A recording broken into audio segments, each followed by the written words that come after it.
39절 말씀부터 한 절씩 교독하겠습니다. 6월절이면 내가 너희에게 한 사람을 놓아주는 전례가 있으니 그러면 너희는 내가 유대인의 왕을 너희에게 놓아주기를 원하느냐 하니 그들이 또 소리질러 이르되 이 사람이 아니라 바라바라 하니 바라바는 강도였더라. 이에 빌라도가 예수를 데려다가 채찍질하더라. 군인들이 가시나무로 간을 엮어 그의 머리에 씌우고 자색옷을 입히고 함께 보겠습니다. 앞에 가서 이르되 유대인의 왕이여 평안할지어다 하며 손으로 때리더라. 아멘. 세상에 드라마를 보게 되면 자주 나오는 소재 중에 하나가 법정물입니다. 법정 드라마. 오늘 본문에도 나오는 예수님의 이 재판받는 그 장면을 보게 되면 드라마는 그 안에서 즐겁게 보기도 하고 하지만 예수님의 이 재판받는 장면은 전혀 기쁘거나 즐겁지 않은 그러한 내용으로 되어 있습니다. 예수님께서 제자들의 발을 씻겨주시고 그리고 그 이후에 잡히시게 되는데 원래 야밤에 그렇게 재판이 열리는 경우가 없는데 예수님이 그 짧은 그 하룻밤 사이에 유대인들의 법정인 산헤드린 공회에서 3번의 재판을 받게 되고 그리고 로마의 법정인 빌라도와 헤롯 왕 앞에서 3번의 재판을 받게 됩니다. 이 모든 것이 하룻밤 사이에 다 이루어지게 됩니다. 이 당시에 그 로마법 하에서도 이런 일은 없었고 그들이 형식적으로 재판이라는 절차를 거치고 있지만 사실은 불법으로 이 모든 것들을 진행하고 있습니다. 산헤드린 공의에 그 유대인들이 모여서 예수님을 재판하는데 그 죄목이 할 때마다 바뀝니다. 왜냐하면 예수님이 죄가 없는데 죄가 있다라고 그것을 씌우려다 보니까 계속해서 처음엔 이걸로 기소했다가 그 다음엔 이걸로 했다가 이런 식입니다. 그래서 결국 성전을 헐라 내가 3일 만에 짓겠다 이 말씀을 가지고 신성모독죄로 예수님을 세상 법정으로 넘깁니다. 그래서 산헤드린 공의회에서 종교 재판이니까 그들의 율법 하에서 판결한다 그러면 그냥 그들이 율법에 따라 신성모독죄는 돌을 들어 칠 수도 있는데 그렇지만 이 당시에 로마의 지배하에 있으니까 그들이 이와 같은 사형에 해당되는 그러한 판결을 내릴 수가 없는 상황이었습니다. 그래서 세상 법정으로 예수님을 끌고 갑니다. 빌라도가 예수님의 그러한 죄목에 대하여 조사하고 찾아보는데 찾을 수가 없습니다. 이것은 죄가 되지 않기 때문에 그것을 어떻게 할 수가 없습니다. 그래서 요한복음 18장 38절에 보면 빌라도가 이렇게 말합니다. 빌라도가 이르되 진리가 무엇이냐 하더라. 이 말을 하고 다시 유대인들에게 나가서 이르되 나는 그에게서 아무 죄도 찾지 못하였노라. 결론입니다. 아무리 찾아도 죄를 발견할 수가 없습니다. 그러면서 빌라도가 여러 가지 또 순진한 사람은 아니니까 총독으로 있으면서 또 정치인으로 있으면서 이것저것 다 살피는 사람이니까 이것을 좀 완화하기 위해서 39절 말씀에 이렇게 말을 하는 겁니다. 6월절이면 내가 너희에게 한 사람을 놓아주는 전례가 있으니 그러면 너희는 내가 유대인의 왕을 너희에게 놓아주기를 원하느냐 하니 6월절이 되면 한 사람을 놓아주는 전례가 있었습니다. 우리나라도 보면 8.15 광복절에 특사를 또 내기도 하는데, 그 광복절 특사처럼 6월절에 한 사람을 놓아주는데 예수님을 놓아주기를 원했습니다. 그 이유로. 근데 유대인들의 보인 반응은 보면 빌라도가 깜짝 놀랄 만한 이야기를 합니다. 그 이야기가 40절이 이렇게 나옵니다. 그들이 또 소리질러 이르되 이 사람이 아니라 바라바라 하니 바라바는 강도였더라. 예수님 대신에 바라바를 놓아달라는 겁니다.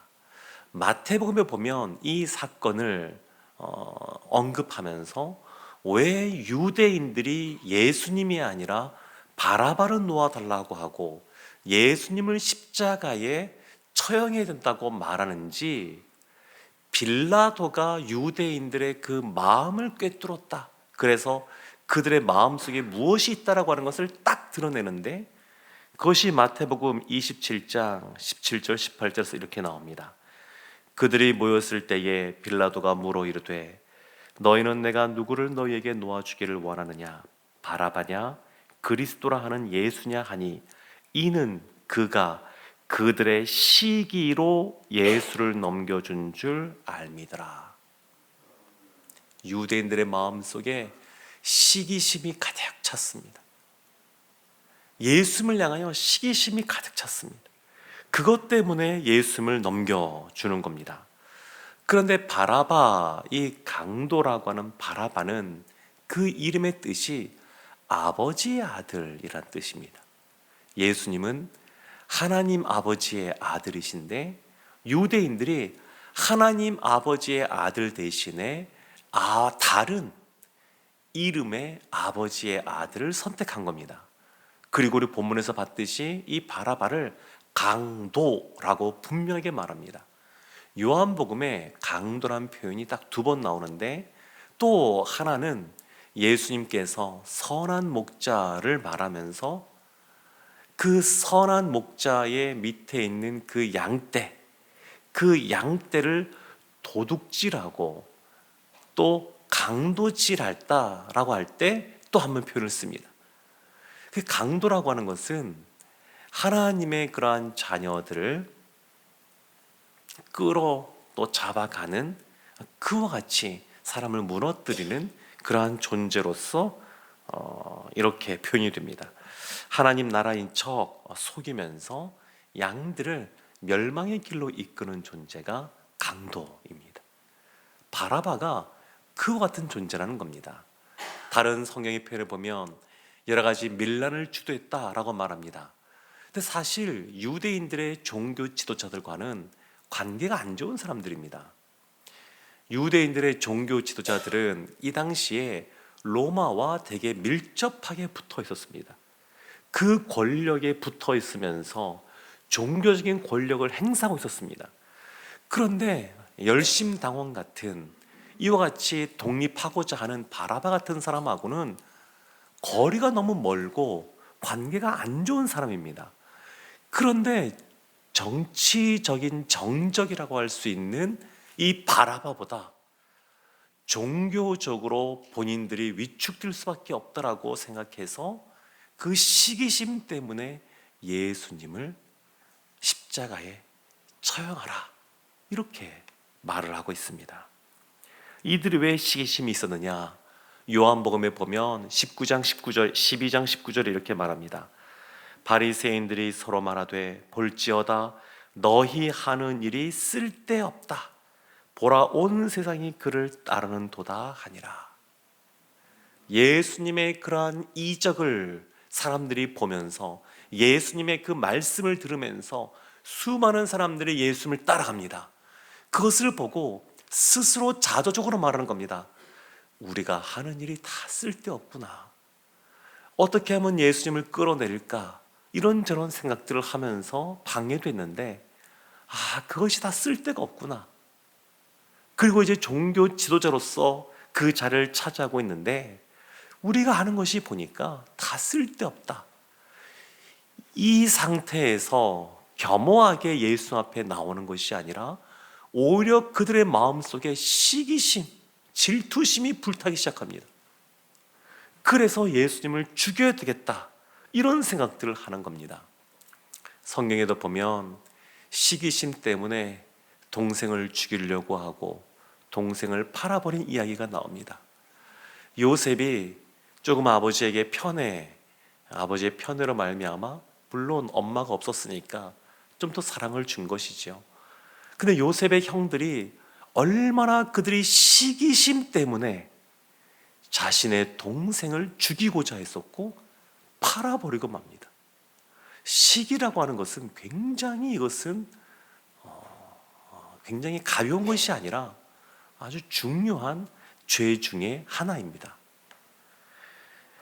사울 왕도 다윗을 시기했기 때문에 죽이고자 합니다. 사람들이 사울은 천천히요, 다윗은 만만히로다, 그렇게 말하니까 사울 왕 안에 분노가 치밀어 오릅니다. 그러면서 성경은 뭐라고 말하냐면 그때부터 다윗을 주목하였다, 그렇게 말합니다. 주목이라고 하는 것은 이 당시에 사울의 그런 주목은 시기하는 눈으로 쳐다보는 겁니다. 시기하는 눈으로 쳐다봅니다.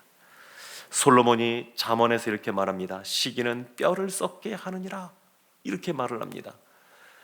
다윗을 시기한 이후에 그 다음 날부터 사울이 악령에 시달립니다. 이 시기라고 하는 것, 이것을 갈라디아서에서 보게 되면 이 사도 바울이 이것을 육체의 일과 성령의 일을 말하면서 육체의 일에 해당되는 것이다 라고 하는 것을 분명하게 밝힙니다. 갈라디아서 5장 19절부터 말씀을 보면 이렇게 나옵니다.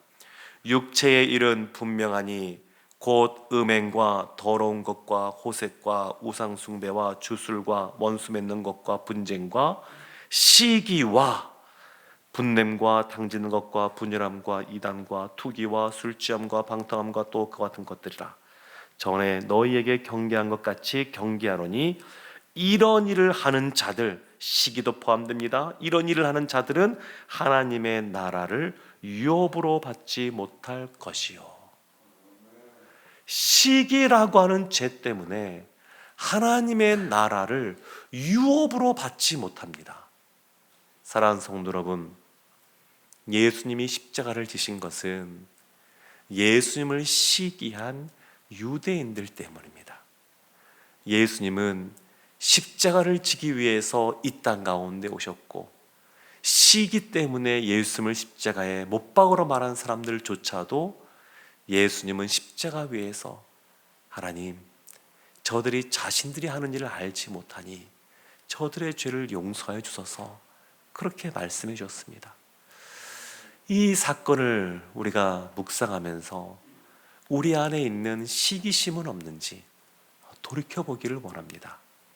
시기심 때문에 예수님을 십자가에 못 박았는데, 유대인들이 그랬는데, 우리에게는 이와 같이 예수님처럼 넉넉한 마음과 또 용서하는 마음과 포용하는 마음이 아니라 혹시 시기하는 마음은 없는지 한번 돌이켜보고 이 고난 주간에 주님 앞에 다시 한 번 더 육체의 일에 해당되는 시기를 내려놓고 성령의 열매를 맺어가는 우리 모두가 되기를 원합니다.